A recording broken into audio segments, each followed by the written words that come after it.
We're live, Tommy Buns. Let's do it. Dude, did you go to the Comedy Store at all yesterday? Yesterday? No, I'm going tonight.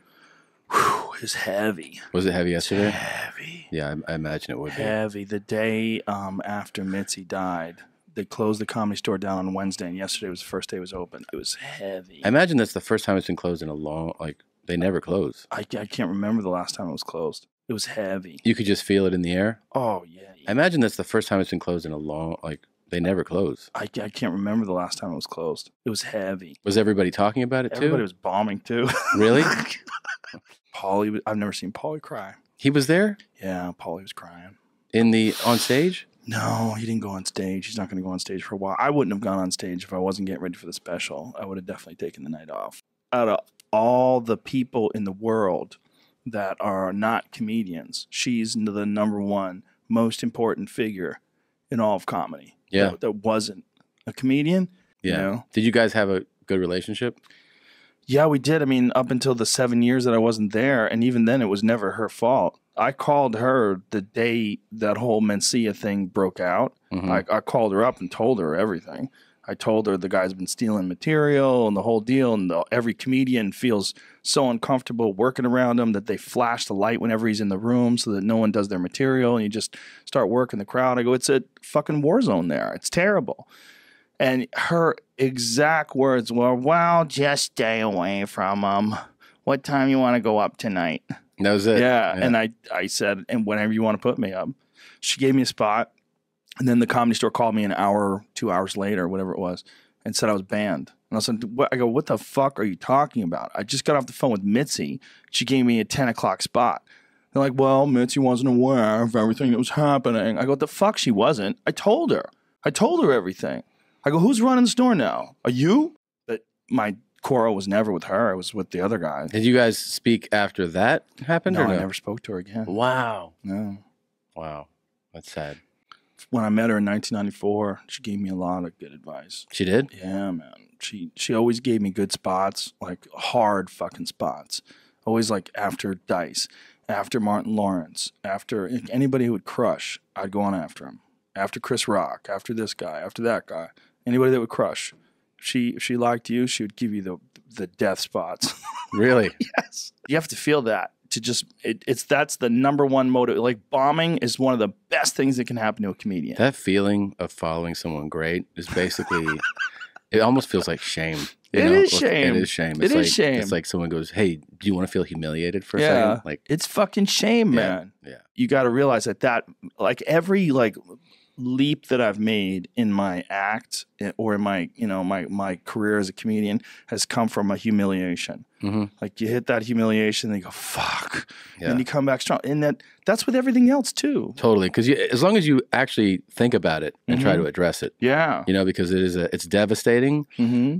It's only not helpful if you go, well, I'm just not gonna even put any thought into that experience at all. Some guys do that. Of course they do. Now, meanwhile, you're about to go you have a week, man. 1 week from today, son. Bam. Woo! I'm ready. Yeah, I'm excited that I'm doing it ready. In a cycle around when you're doing it. You know, like you just did yours. Yeah. And then, there's a couple other guys. Joey's getting ready to do one. Everybody's kind of getting ready. Is Joey lined up for one? Joey's got something cooking. We're trying to figure out what's happening. Either he's going to do something with Netflix or I'm going to direct it. And then if Netflix doesn't do anything with him, I'm just going to finance something. And that's great. I'm going to we're going to take over the Ice House for 3 days. That's awesome. Just fucking go bananas. Just let him go. He's on fire right now. Yeah. He lost a ton of weight. You could tell. It's Weight Watchers Taking too. my vitamins, counting points. Yeah, those eggs. 0 points for eggs, son. 0 points. He only eats the yolk. That's all he eats? He cuts, so you see him cut the egg white out. You're like, oh yeah, egg whites. He's like, throws it off the plate. He's like, yolks. I'm like, wait, everybody eats the egg white. He's like, that's for pussies. He eats the yolk. Speaking of weight, Bert's special is also coming out. Speaking of weight. Yeah, it's coming out, I think. What is it? What does it have to do with weight? Are you saying Bert's fat? I was just associating words. And dude. But I think it's going to be. Is there a hashtag? Hashtag Bert is enormous. Yeah. It's great. I love that he's also shirtless in this one. He took his shirt off in his special? Yes, so you'll have 2 specials out. Well, at least you'll be able to see the background being different. It's true. He's so crazy. Speaking of current events, is the president going to jail? We're trying to figure this out. Is he going to jail? It seems like some serious shit is going down. It sure feels like it. And you know what it feels like? It's really interesting. It's like you're watching a show. Like It's a really ramps up. entertaining show. Yeah. I mean, I don't mind that House of Cards is in production because this is a good show we're watching right now. Yeah, I mean, it's ramping up. And it seems like they have been planning this. Like they're systematically attacking different parts of his administration, and they're slowly chipping away. It feels like there's no way that the end result could be like, and that's it. We're done. This is as far as we got. It feels like there's definitely a shoe's going to drop, right? I mean, the crazy thing is they're going to get him for campaign financing because of his attorney paying off Stormy Daniels. I think the thing that I read, and I could be getting this wrong, is that it's that payoff within a certain number of days of the election, right? That starts to break a finance law. I guess. Because they said that payment was within a certain number of days of the election. So what it means is that it's affecting the election. Potentially. Isn't that interesting? It's like you're paying someone to affect opinion, and so that's like it's a campaign finance violation. Yeah. It's also amazing that, I don't know, I mean, I guess at the time somebody comes to you with that check and you're like, sure. But in retrospect, think of how much leverage she would have had if you go back then and she gets to say, you want me to keep this thing silent? No problem. But you need to up that check. He watches a lot of cable TV. They say he watches 8 hours a day. He doesn't like to go to the office early. That's one of my other favorite ones.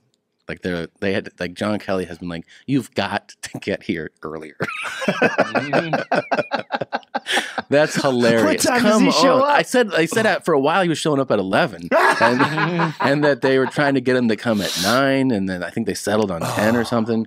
Yeah, he's just like, I don't want to get there at fucking 9. That's ridiculous. Yeah, it's so interesting. Well, they say they don't want him to testify because they know they're going to catch him lying. They're like, you can't do it. He's like, I can do it. Don't worry, I'm not going to lie. All his lawyers have said like 100% don't do that. He's like, oh, I'll think about it. Which means that like he, you know, because he says that a lot with you can tell when they have like those off the cuff, you know, press, when he lets the press in, they'll ask him something. He'll be like, we'll see what happens. Which is totally like, I might do it, I might not. But you know that everybody on his side is like, please don't say anything. At this point, they might not even be. They might be like, go ahead. Yeah. You want to? Yeah. Go ahead, tough guy. Yeah. Go talk. Go talk. Who knows, man? I'll get another job. How amazing would it be to watch that? So it's a good episode. It really is. Yeah. I can't remember a time where I felt like there was nobody at the wheel more than I do now. Yeah. It does feel like chaos. Chaos. Like there's all people that are in positions, you know, there's the Secretary of State, there's the Chief of Staff, there's all these different people that are in positions. But it feels like a make believe. And you know what happens? Because this happens everywhere. We get lost in our experience of it because we live here. Yeah. I'm really fascinated by how it looks outside of here. Oh, yeah. And like it must really seem like an even crazier show. Oh, it's got to. And then Mike Pence is holding Bible study classes for the first time in 100 years in the White House. What? Yeah. Really? And women aren't allowed to read. What? Yes. No. No women read the Bible there. This is for real? Yeah, no women. The women are not teaching. There's no women teaching these Bible study classes. I know he doesn't like it's all dinner. Men. He doesn't like dinner without mama there. No. No women next to him at dinner. Mike Pence must be an animal. Just trying to keep it together. He's just backed up. Those balls just are just giant hog. up. And yeah. Just got to keep them away. No dinner with women. No women. Mike Pence sponsors White House Bible study led by anti-LGBTQ, anti-women extremist. This is real? This is what we got to be careful for, folks. We got to be careful of this. This guy could be president, and that ain't no better. Yeah. This guy is fucking radical fundamentalist Christianity. Yeah. That Trump impression is hilarious. I know. Him and Biden, that was nuts when him and Biden were talking shit on Twitter about fighting. Yeah. Biden was saying he'd kick his ass. Kick his ass. And Trump's like, you'd go down quick. Yeah. You'd quick go and crying hard. the whole way. Yeah. Yeah. So funny. Did you ever think there was going to be a time in your lifetime where the president of the United States was saying he would kick someone's ass? No. I'd kick your ass, easy. Easy. and he doesn't even fight. Hell Like no. he doesn't even exercise at all. He said he would have run into that Parkland school without a weapon. gun. Yeah. He's I like, would have run in. I would run in there without a weapon. Of course I would have. I would have taken the guy out. It's nuts. It's nuts to say that. If that was the only thing he had said in the last year, people would be like, that is fucking crazy. He's a fascinating guy. Yeah. It's a fascinating study. And watching someone, like we have this strange attraction to people that have like powerful confidence like that. Like we want to watch it play out. That guy, you want to watch that guy just play out. Watch his confidence. Here it goes. Watch him. Watch him. Well, a lot of people are really attracted instinctively, intuitively to somebody with the balls to say anything. Oh yeah. Well, he was fun when he was on The Contender or whatever the fuck it was. Yeah, The Apprentice. Yeah, he was fun.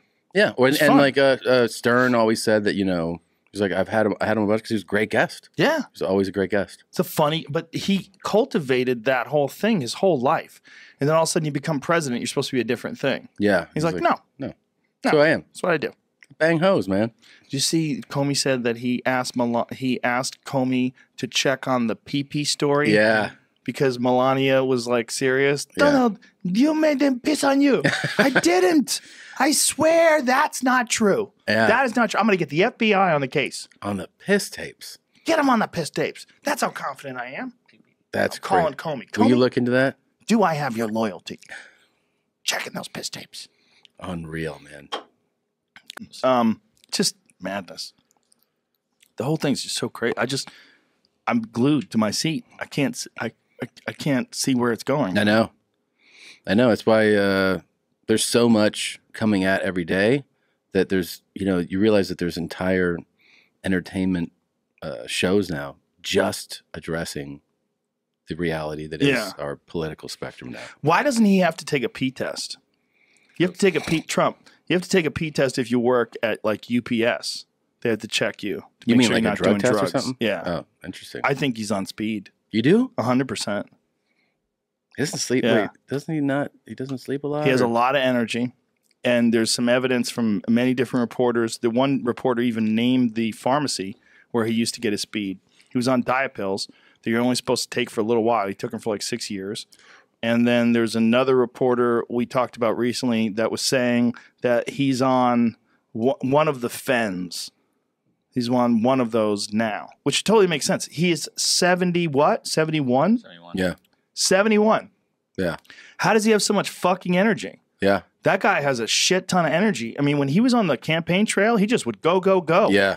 It was like 3 stops a fucking day. Yeah. Getting on a plane, land somewhere, do a rally, go to no next problem. Yeah. Eating Kentucky Fried Chicken. Yeah. He wasn't eating healthy. That's He was crazy. eating fried chicken. I know. Yeah, man. I think he's on speed. And it makes me want to get on speed. Mm-hmm. Makes me want to be more productive. I mean, there's so many people I know that are on Adderall. So many. I've never tried it. I never have either. Jamie gave me some. I'm scared. I've heard comics talk about it too. Comics? Mm-hmm. Really? Mm-hmm. I would think you'd be too ramped up. I think when they said they had like a lot of work to do. In other words, a couple right. of jobs, and they're like, I got to get this done and get that Mm-hmm. done. Yeah. Yeah. You remember Robert Schimmel? Yeah. He accidentally took it once. Accidentally? Yeah. He got the It wrong seems medication. so not Bob Schimmel personality. No, it's not. Yeah, he was like super mellow. But he told me he accidentally took it, and he called his doctor panicking because, he had serious heart condition. Yeah. And the doctor said, "You're going to be fine. It's going to last for about 12 hours." And he goes, "Man, I got so much shit done." He goes, "I just sat in front of my computer and organized my notes. I got all my act together." Just makes you really productive, apparently. Yeah. But we're going to, it's going to change the way people interact. It's going to change the way, if more and more people continue to do this, it's going to change the way people like feel about other people. They're going to be all jazzed up. Yeah. Fucking, You think he's on some version of that, president? yes. Yeah. Yes. No, I don't think he drinks coffee. I don't think he drinks He doesn't at all. drink booze at all. No. No. So he's just into uppers. Diet Coke, though, right? Yeah. Like Likes his 18 a day. DCs. Yeah. He Presses a he button. downs those. Yeah. It's crazy, man. It's definitely caffeine, right? Yeah, well, 100%. yeah, he's definitely into caffeine, so he drinks the caffeine all day, and he's taking these uppers, and that's how he gets shit done for America. That's how he brings coal back. Yeah. He's bringing sexy back too. Whew. Strange. I mean, those pills. The thing about when you think about amphetamines, when you think about brash decisions, you think about people that are they're overly confident, arrogant. Like this is exactly what you expect from him. Totally. Yeah. Super aggressive. Yeah, it doesn't strike me as a crazy conspiracy. No. To say that that's happening. It's fascinating. But no, that's my question. Like, why don't they pee test him? Yeah.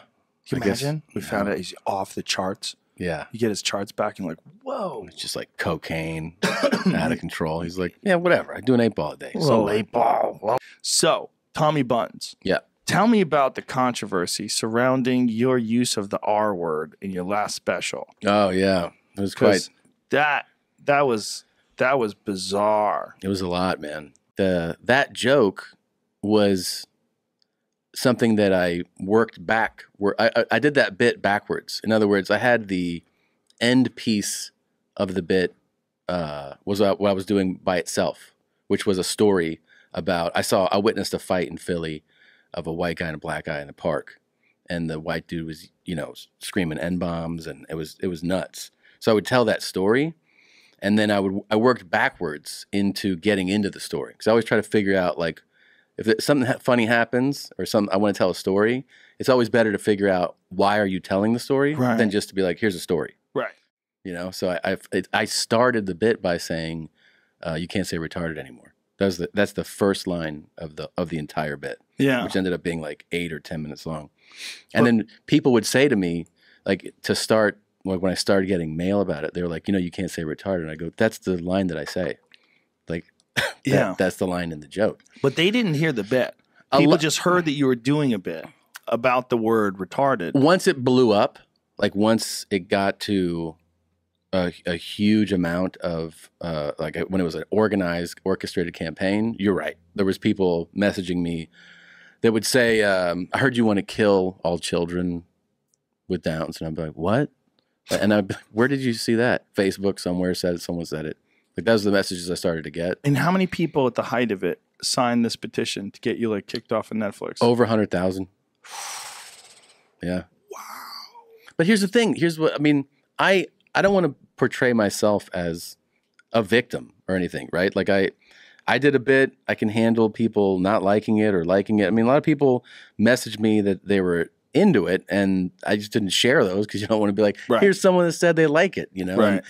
I feel like I learned that when people are super upset about something, you have to let them just be upset and be outraged if they want to be outraged. Here's the thing I learned about kind of like mob mentality too. That was like kind of fascinating to watch. I mean, I was in it, so it was different. Once I could step back, I realized that once you got a certain message out, people would read the thing that says this guy hates people with Downs, and I'm like, what? And that's not a hard thing to get behind. Oh yeah. So then people would they would sign it, and I would also get messages that said things like, I didn't know evil like you existed in this world, things like that. And I'd be like, what? And you're ISIS. I mean, like, really crazy stuff, man. And I didn't engage nearly, the amount of people that would contact me, but I did engage a few. I did, like, go back and forth. One guy, he was like, he was like, you fucking cocksucking piece of shit. I would stab you if I saw you on the street. And I go, what's this all about? That was my opening thing to him. And he was like, I heard you want to kill, like, everybody with Down syndrome. And I'm like, what are you talking about, man? And then we had a back and forth about the bit. I'm like, you should go watch it, just watch it and then get back to me. And then he writes me back. He's like, yeah. Sorry the way I spoke earlier. I didn't mean that. I was like, fucking seriously? You're going to stab me. Yeah. If you saw me, you would have killed me. You'd be in jail forever. And they'd be like, defendant, please rise. Yeah. Why'd you stab Mrs. Segura? I didn't see the bit. I didn't watch the bit. I also found, too, is that during this whole controversy after your special was released, you got bigger. It's like people, by doing that campaign, and then people who did investigate, they go, actually, this guy's really fucking funny. I mean, I used to, again, I never publicize these things because it's gross, to be like, check out this compliment or whatever, right? But, like, I got so many messages from people who are like, I saw this thing on the news, because it was on a lot of local news that there's a controversial Netflix Right. thing out. People would message me. I saw this thing, so I decided to check you out. New fan, just bought tickets to see you at blah blah blah. So I started to get a bunch of messages like that. Oh, for sure, because you're gonna get 30% of the people that aren't even gonna read it. They're just gonna call you a piece of shit. Yeah. But the other people are gonna go, "What is going on over here?" And the next thing you know, they're gonna investigate, and they're gonna go, "What? They're doing this guy dirty." Yeah, yeah. And then boom, I got a lot of support that I never, like I said, I never made light of the fact that people were being supportive, but people were being very supportive. What was your take on it? I mean, you probably already talked about it, so sorry if you did, but with that whole Conor in New York thing. Pretty fucking crazy. There's a whole story behind it. And the story behind it is that Artem Lobov, who is one of Conor's stablemates, had an issue with Khabib Nurmagomedov because he said something in an interview that Khabib pulls out of fights, and that Conor's the real fighter, and then Khabib's a coward. So Khabib found him and kind of smacked him a little. Said, you call me a coward, motherfucker? Like that kind of shit. And there's a video of him saying it to him, talking to him in Russian. And Conor saw that video and flew from Ireland with a bunch of fucking gangsters all the way to New York. Crazy. Yeah. There might have been some substances involved. Not good, though. No. I mean, he literally might wind up in jail. It's entirely possible that New York's going to prosecute him. I mean, that was like assault. He threw a dolly at a car. People got their eyes cut, their face cut. Glass shatter, right? Yeah. Let's say they solve everything civilly, meaning Conor pays everybody off, pays Chiesa off, pays Ray Borg off, pays up emotional duress to anyone who sues him that was on the bus, pays some sort of a fine to the state of New York that's pretty significant, gives up a few $1 million for sure, right? Fuck. Then they put the fight together. Oh, yeah. It's going to be giant. It's going to be giant. Maybe that would be the rule. And then this Facebook thing is fascinating to me too, because we were talking about Facebook yesterday that while we were watching this, when he was being grilled. Yeah, Zuckerberg. Yeah. One of the things they were talking about is upcoming elections internationally. He's talking about how Facebook is really, we have to concentrate on all these upcoming elections and make sure there's no bad actors that are like, what? Like Facebook is involved in shaping the world. It's incredible. Yeah. I saw an article about how they said that the senators that grilled him missed so many things basically because they're old. Yeah. They were just like, they didn't ask so many questions because they don't understand how even Facebook works. Some of the more hilarious things that came out of that interaction. Mm-hmm.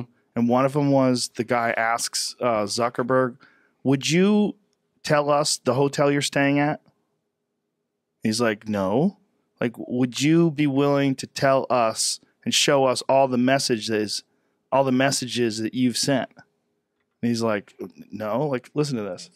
If you've messaged anybody this week, would you share with us the names of the people you've messaged? Senator, no, I would probably not choose to do that publicly here. I think that may be what this is all about. Here's what everybody's been trying to tell you today, and I say this gently. Your user agreement sucks. I'm going to suggest to you that you go back home and rewrite it. And tell your $1,200 an hour lawyers, no disrespect, they're good. But tell them you want it written in English, in non-Swahili, so the average American can understand it. That would be a start. Quite a story, right?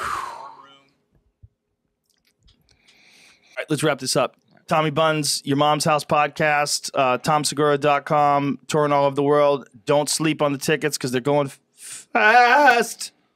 It's fun today, man. Thanks. My pleasure, brother. We'll wrap this up. And cue the music. Oh. All right, we'll see you guys next week. Lots more podcasts coming. See ya. Bye.